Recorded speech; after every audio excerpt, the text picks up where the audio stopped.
What's up, everyone? In this stream cut, we are going to be discussing some of my past specs, cards that I bought more than 4 copies of with the intention of selling them as their price went up in the future. This segment is focused on missed opportunities. A lot of the cards in this video, I actually did well and made the right choice, but I did not exit, and therefore I botched my opportunity to make some money off of the cards that I bought. All of these were bought during a different time before the variant era that started in Throne of Eldraine with the collector boosters, secret lair products, among many other products like commander products and master sets. It's just an influx of many new MTG products all the time. It used to be that when you opened a pack of boosters, the best thing you could find in the pack was maybe the coolest foil mythic from the set if you got really lucky. Well, things have changed, and now there's so many different booster packs that I don't really even spec cards very much anymore, and maybe that was Wizards of the Coast's intention. Either way, this stream cut is going to be an edited version of our stream that was this past Wednesday. If you do want to come hang out and check out a stream on Mondays and Wednesdays at 6:30 Pacific Standard Time, that is where you can find us. Most of our returning viewers are not subscribers, so if you do enjoy this channel, click like and subscribe. It goes a long way, and it does a lot more than just sign you up for the next video. Enjoy this edited stream cut. It's all just focused on the conversations about these cards. Got a couple stacks of things here. And it's going to look like a lot of cards, but it really isn't.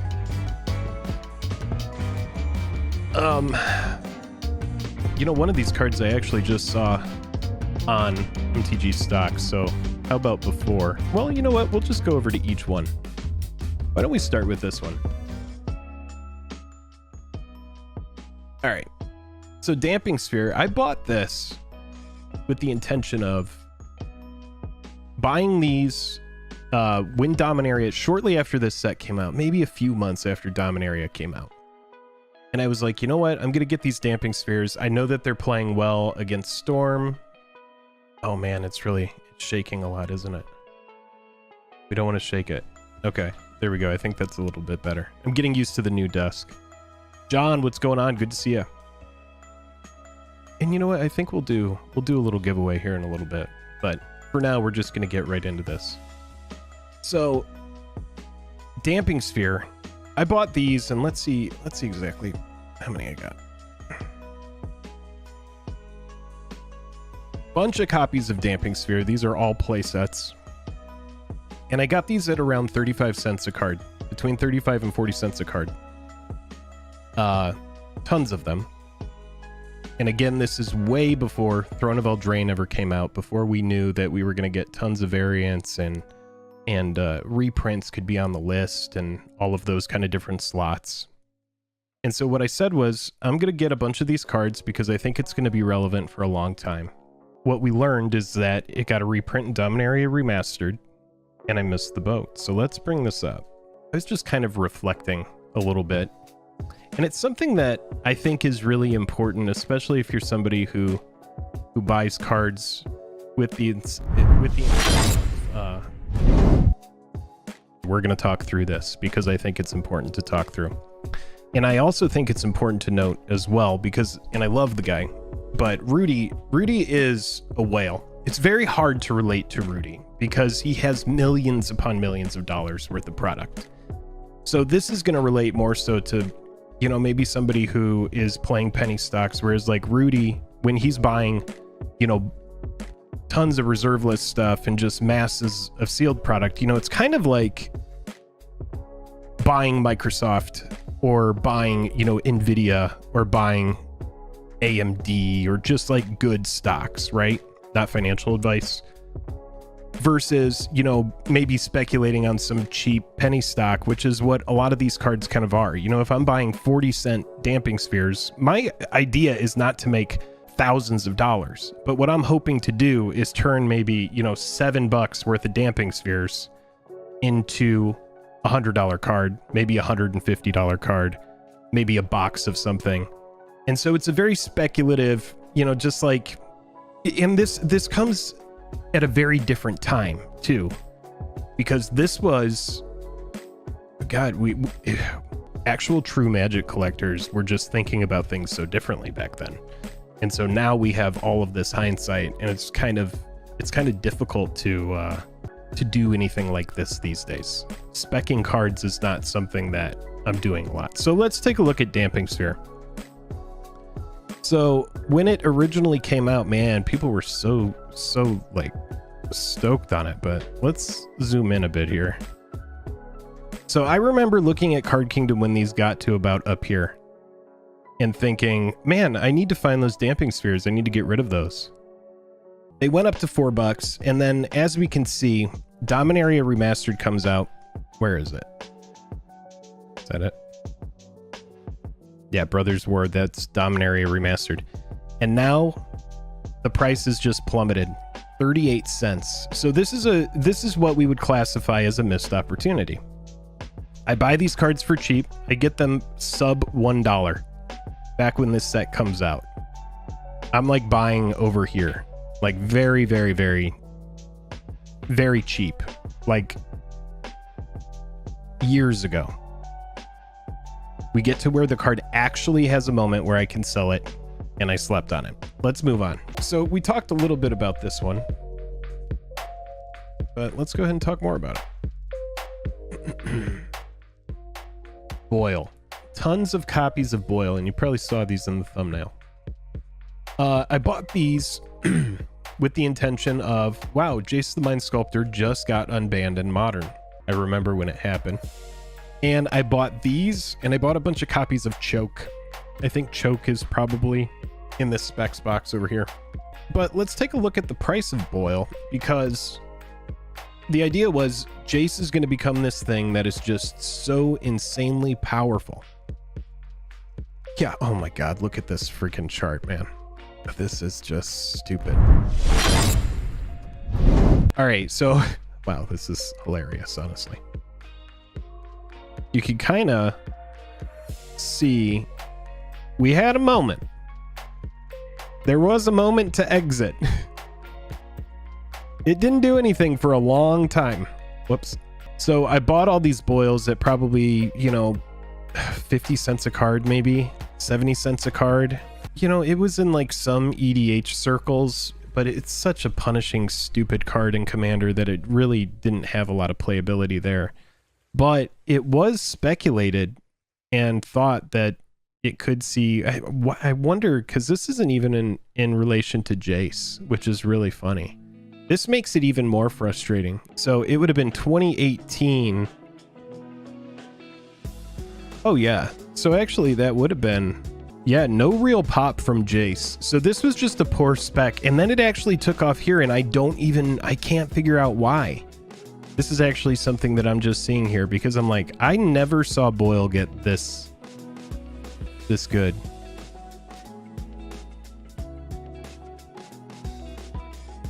But I mean, that is pretty good. But yeah, that was a missed opportunity as well. If you buy these cards, I think this is going to sound super obvious as well, but it's almost like I'm talking through these poor choices that I made so that you could see that I'm a failure sometimes. But the idea is that we learn from this. If I am holding for 8, 12, 16, 20, 24, 28, 32, 36 copies of Boil right here, and then I maybe have some other copies. If I'm holding 36 copies of this card, and this card is currently a 33 cents on market, right? So let's say I have 36 copies of Boil total times 0.36. I have $12.96 worth of Boils. All right. But if I have those same 36 and I exit that position at, let's say modestly, let's just say $3 a card. Okay. Now I have $108 instead of 12. So this right here is like a stack of cards that I could have probably just sold in bulk to Card Kingdom. They have, if you do sell stuff to them, you could just, as long as you send it quickly, you get that store credit. Boil popped up during the Is It Snarl in Standard because Snarl dodges it. Is that what it is? Mind Sculptor is super cheap. Yeah, it never took off in Modern. It's just too slow. It's just such a slow card. Yeah, this card is Look at it. Look at, they used it in 2018. They were like, this is it right here. You can see where it was unbanned. It's just like good, generically good. Again, this is all pre-variant era. Variant era starts right here on Throne of Eldraine. So this is all like master products as we know them. Foils are just a foil at the back of the pack sometimes, not every time. I believe, you know, Masters products actually did have foils in the back of every pack. That was the appeal of that product, as well as having like a huge roster of good cards. So this is a very different time for collectors, pre-2019, of Throne of Eldraine 2019. Jace the Mind Sculptor didn't really take off in Modern. Now it's trended down dramatically. So dramatically, and Commander doesn't really want it either. It's not a super good card in Commander, so now it's just got a name. Jace the Mind Sculptor is the kind of card that, you know, if it's got a $44 average, this is the kind of card that I could see just pushing a Secret Lair product. Zach G, what's up? Good to see you. This is like a perfect product for or a perfect card for Secret Lair. It has a name, and so it's just like, well, put Jace at the front of a Secret Lair. You could put a couple cards in there that don't mean anything, that have been reprinted a ton. You could put like an Unsummon, a Brainstorm. Oh, that's what you would do. You would pick the cards that are indicative of Jace's abilities. That's how I would do that Secret Lair. I do Jace the Mind Sculptor, do Brainstorm, I do Unsummon, and then there's like a Fate Seal on there. So like some sort of thing like that if I were making a Jace the Mind Sculptor Secret Lair. This is also interesting because for a long time with Boyle, I was like, okay, so I missed the boat. Jace the Mind Sculptor didn't take off, and I didn't realize that something else could send Boyle, and so I hadn't been checking on it.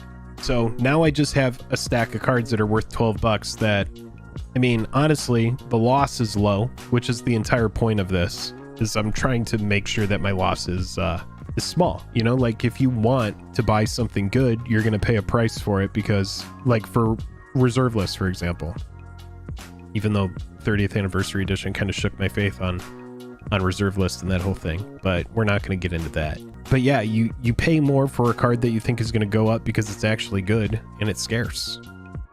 But the list, Secret Lair, it's killed my want to spec cards in any sort of way that's meaningful. All right, we talked about Damping Sphere, talked about Boyle.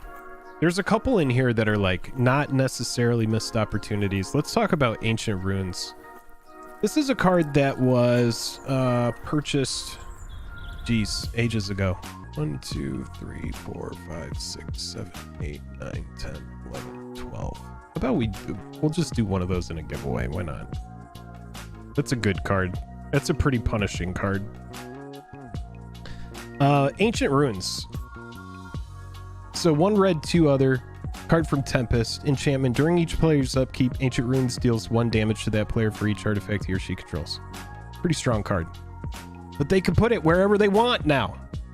The idea in the past was, oh, this card would be really difficult to print into a standard set. Think about like Theros, something like that, where it's like, oh, thematically we figured out a spot where we can put Thoughtseize, and then everybody was like, oh my god, we finally got a Thoughtseize reprint. I don't have to pay out the butt for a copy from Lorwyn. And now, yeah, you can kind of see it's like, it doesn't matter if thematically it works. They'll just put it on the list and the card will live there. So let's take a look at the price of this one. This looks exactly like some sort of shit company that's like, oh my god, we finally did it. This is like, Tesla's gonna be using our batteries. That's what this chart looks like. Okay, so Ancient Runes, I mean, this is Commander driven. This is like people looking for old budget stuff, because this is an uncommon, I believe. Yeah, it's an uncommon. Danica says the list was such an insult to collectors, low-key, one of the most hostile moves WotC made. Yeah, I mean, it's honestly pretty nutty. We got 170 people watching. Thank you so much for spending your time with us tonight. If you are enjoying the stream, go ahead and hit us with a like. That would be super helpful. If we could get to like 100 and let's just get to 100 likes. It would be great. If you are enjoying the stream, if you think you're going to be back in the future. Yeah, so Ancient Runes, I think it's a good card. I think it's finally getting a little bit of recognition. So this is something where I think I bought a bunch of these probably around a similar price point. 30 cents, 50 cents a card ages ago. Just like speculating probably maybe sometime around when I would have to go back and look at the Commander Sleeper series and see if it was a card that we were interested in when we did Commander Sleeper series Tempest, because I might have like read it after I was going through that set and was like, wait, that's actually a good card. So I picked those up, and this is just kind of like still hanging out, but let's do a giveaway with one of these. Next up.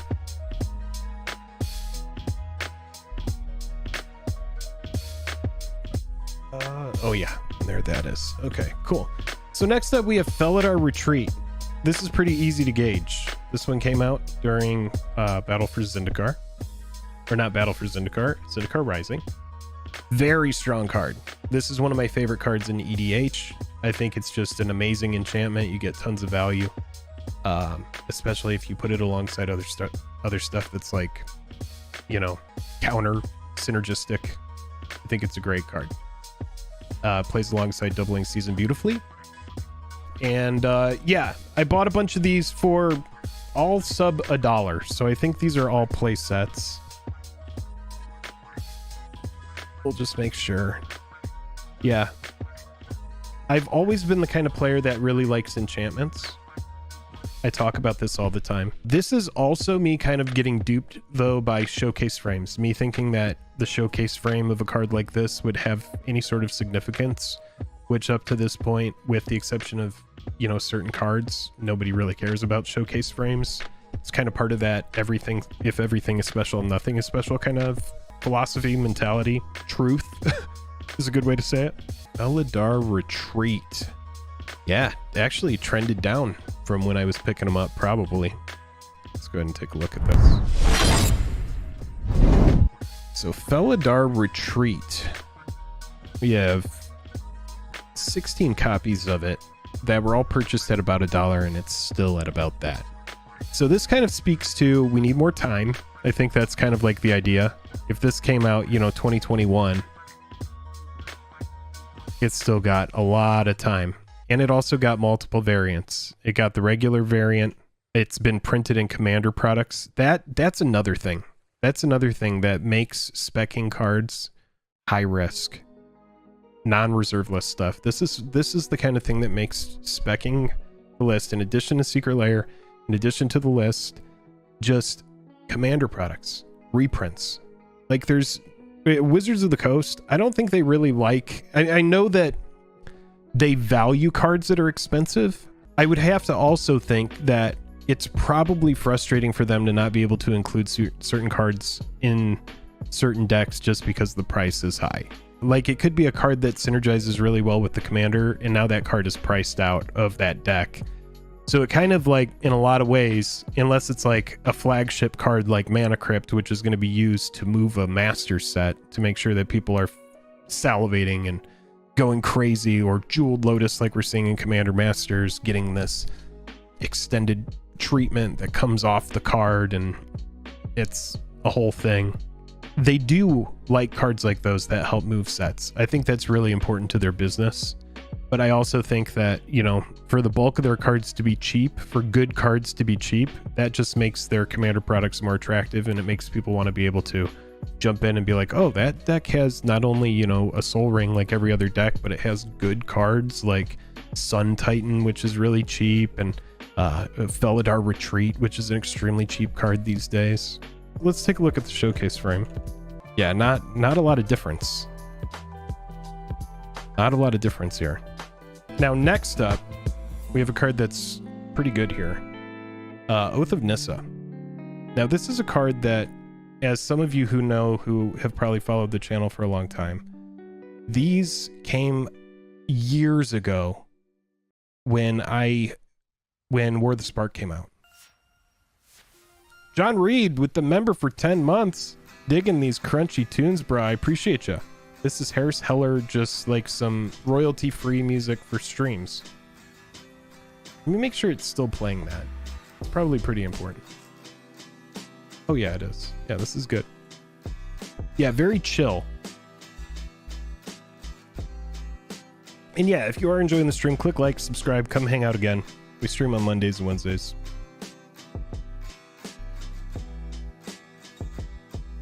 So, I was just talking about this, but this is a card that I'm going to exit. I am done with it, and before it gets reprinted, I'm selling it. I'm getting rid of them.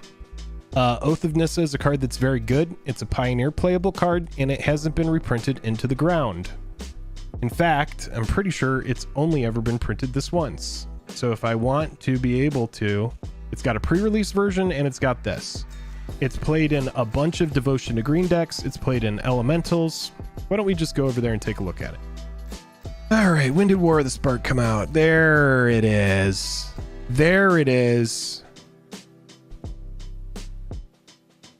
All right, this is when War of the Spark came out. This is when Jake was buying it. Here. When War of the Spark was announced. Preview season. So I would have been buying it at probably... Yeah, this makes sense. 79 cents. That's right. I remember buying a ton of them for 79 cents from Card Kingdom and just all over the place. This isn't all of them. There's a few more somewhere else, but I don't know where they are. I think I have like around 50, 60 copies of the card. I'm sick of sitting on it. It is green. It's a green Brainstorm. It's a very, very strong card. It did nothing for a very long time. And then we got the announcement of oops, all planeswalkers, and then you could see it became relevant very quickly. A lot of people were into it. Joel and I actually made a video about how we liked it as a card. This was one of our earliest videos that did really well because we started the channel in 2017. Card pops up here, and then it gets walked down. This is the FOMO pump. This is where everybody's like, oh my god, this card is going to be the tits. And then what ends up happening is it just starts crashing. We have some interesting stuff. Is like we have announcements of like stuff like Pioneer. This was actually not even the best time to exit. Card just kind of like tanks down. I'm like, whoops, missed the boat. This would have been me like probably complaining about, oh god, I should have sold my Oath of Nissas. Moonshot's hanging out. What's up, Lance? Good to see you. Good to see you, brother. Then we go up here. We get a little bit of a pump again. And you know what? I might even go back in because I'm so interested to see like what would have pumped this. Probably Oko. Oko brought it back to life, if I had to guess. Oko is green. It's a planeswalker. When did Oath of Nissa get hit with a ban? Probably here, right? I always manage to sell at the bottom. Yeah, Chris, and that's what they want you to do. That's what the market maker, like if we're talking stocks, that's what they want you to do. They want you to chase this rip. Like this is when they want people to buy. I'm going to go to this card really quick. We're going to talk about a little flashback moment. So Hogaak came out. It ruined Modern. I don't know if anybody remembers that. I think they called it Hogaak Winter, where Hogaak dredge decks just came in and they ruined the entire format. I remember being in Vegas for that, and everybody you walked into, they were all playing Hogaak at that tournament. But I bought it. I bought it on the way up. I bought the foil on the way up. I FOMO bought a foil Hogaak for, I believe, $45. And I think the lesson with that was to learn there will always, if you are buying a card with the intention of selling it for money, unless you are front loaded and you have cards that you're going to sell, not financial advice, nothing on this channel is financial advice, in perpetuity of the channel forever and always, and it is not made for kids. If you are front loaded and you have a ton of Hogaaks, say this card came out, you had some time to buy it.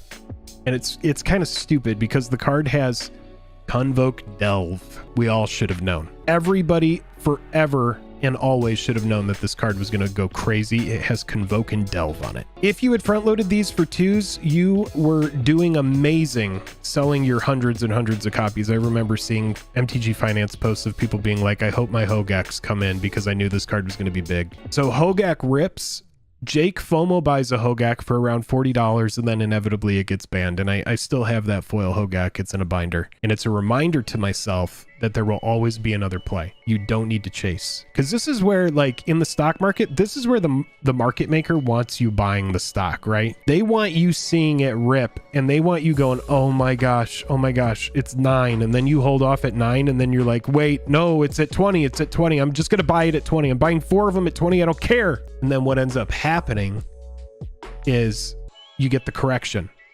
This one came from a ban because it broke the format, or else the card would have gone absolutely ham.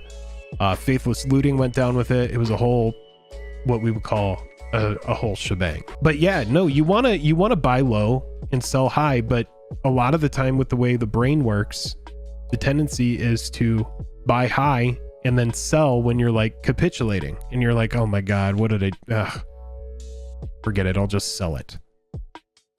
But yeah, Hogaak is a card that I always look to as a big reminder. But let's go back to Oath here. So Oath of Nissa. Sam says, give all your money to Jake. You're silly. I will take your money.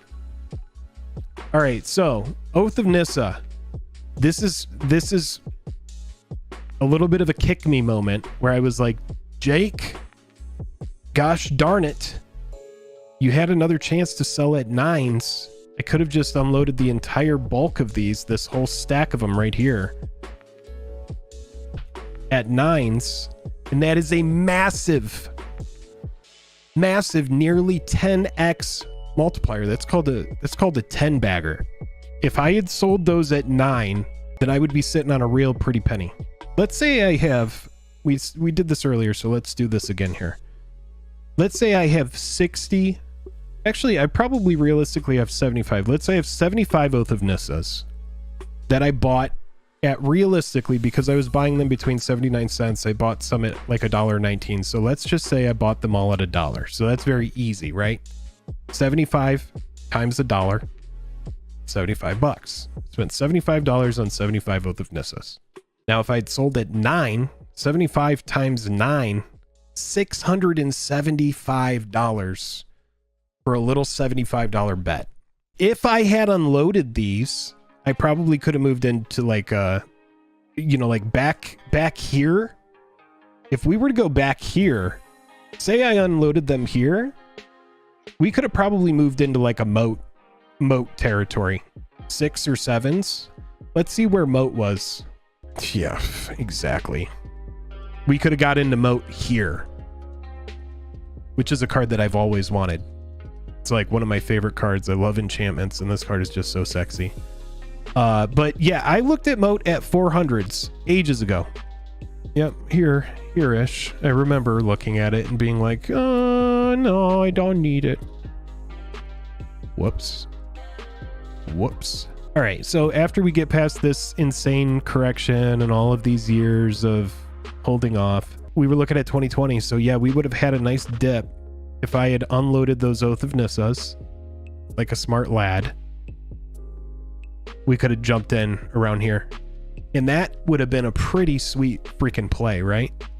If I had been able to move $75 worth of Oath of Nissas into... And this would have been the play. This would have been exactly what I did. I would have just sold the bulk of all of them to Card Kingdom. Store credit. Boom. Moat. So now where I'm at is we're not going to hit the 10 bagger. Okay. But I am totally 1,000,000% fine with the 5 bagger. I am not going to miss out this time. So this is kind of like, at some point you just accept, yeah, moat is reserve list. Magus, people cheer moat and boohoo mill. Yeah, I like Magus. Magus is fine. But yeah, I would get rid of these like now. So that's going to be my goal is, we're not going to get that 675, but we will be able to sell, let's say 75 of them times 5. It's 375 bucks. Let's say we lose times 0.90, at least 10% of that to fees. That's $337 minus our cost basis, which is minus 75. So 260 bucks on those. Just not bad. Just going to take a little time to sell them out. But yeah, you just want to keep up with this kind of stuff. But you know what? For the sake of this, why don't we throw in one of these Othenissus? We'll put one of these in the giveaway too. This will be a fun little giveaway. Set of cards that were part of a video, but we're not even done yet. We have one more to talk about, and then we're going to do something fun. This is kind of like the beginning of class, and then later on I'm going to hand out M&Ms, and everybody's I'm going to get everyone Hot Pockets. I'm not going to get everybody Hot Pockets. I'm sorry. But if you are enjoying the stream, click like and subscribe. We have one more card to talk about here. Let's go ahead and do it. Far and away, the most cards that I've ever bought, single copy of. And this one drives me crazy. This one makes me very sad. All right, so we got some single copies, and then we got a bunch of like play sets, some 8-ofs in here. Just massive amount of SRAM senior artificers. And while I sift through these, and these are all, again, sets of 4. While I sift through these, we're going to go back to Pro Tour Nagoya. And in Pro Tour Nagoya, oh, these are all foils. I don't know why that one is signed, but oh yeah, these are all foils. They're front to back to make sure that they don't.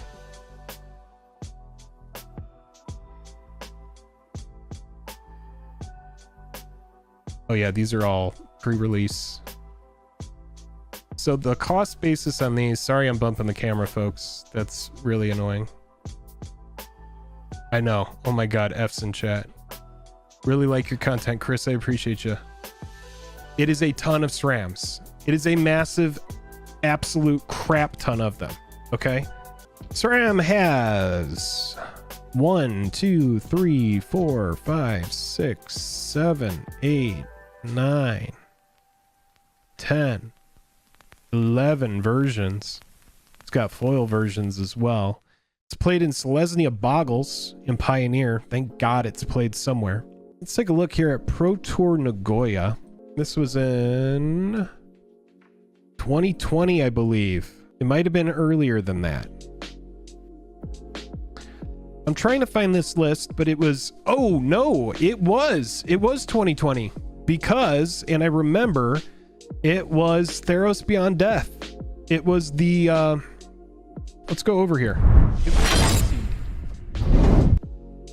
It was that one white creature that really sent SRAM. So, SRAM came out way back here. Let's go back. Woo! Jake really likes the card because it says draw a card on it. Whenever you cast an aura, equipment, or vehicle spell, draw a card. Vehicles were pretty cool. We would see in the future that we would get more vehicles. Okay? It's been in a couple precons. Yeah, these are all the different decks it's been in right here. Whee! Also, while we're here, all hail the stream monarch. Clay, thank you so much. But yeah, we get a lot of different versions. I really like all of these. There's an etched version. This is one of my favorite ones, is the one from Time Spiral Remastered. I don't see the version. So there might even be more versions of it. All of that to say, back when the card came out, I thought it would do things in standard. It doesn't. Card just kind of like does nothing. Goes down to 69 cents. Jake is buying all of these at like sub $1, a ton of them. Also, shout out to Neil, who I was buying them with. He was buying them too. He was like, I really like SRAM. We were like, wow, SRAM's gonna do things in a deck called Cheerios, where you play a bunch of zero cost equipment, and then you cast Paradoxical Outcome, and you end up, I don't even remember what the deck does. It's ridiculous. I think it wins with like a grape shot or something. I don't remember what it does. But yeah, so we get over there. We have a card is not really doing anything, but hey, you know, it's not bad. It goes up above $1. Then in Theros Beyond Death, right here, baby. Okay, so we probably got a little bit of like preview season buying of SRAM. People are starting to see, wait a minute, the vehicles came back in Throne of Eldraine. Maybe vehicles aren't going to be a one and done thing. They also saw them in War of the Spark. Vehicles would have been printed here with Parhelion. Also, shout out to Subma Spring and the tank. Then what happens is SRAM actually goes goes into it. People are buying it. They're like, this might actually do things. It's not that bad. People are like, well, it's a little slow for Boggles. We're not going to put it in the modern Boggles deck. It's too slow for that. But then when Theros came out, we got that, what is that card? All Seed of Life's Bounty. I think that's what it's called. This card came out. All right. Now this card comes out and it becomes a staple in a black-white deck that SRAM is in the Pro Tour Nagoya deck. And this guy places, I believe, second place. So a magnificent thing happens. Jake's spec does really well. Jake has bought hundreds of these cards of SRAM for about $1. It goes up to here. I remember having all of them and not even the foils in a cart to sell to Card Kingdom. Had all of them in a cart. And I believe the cart was worth about $700. And I did not pull the trigger.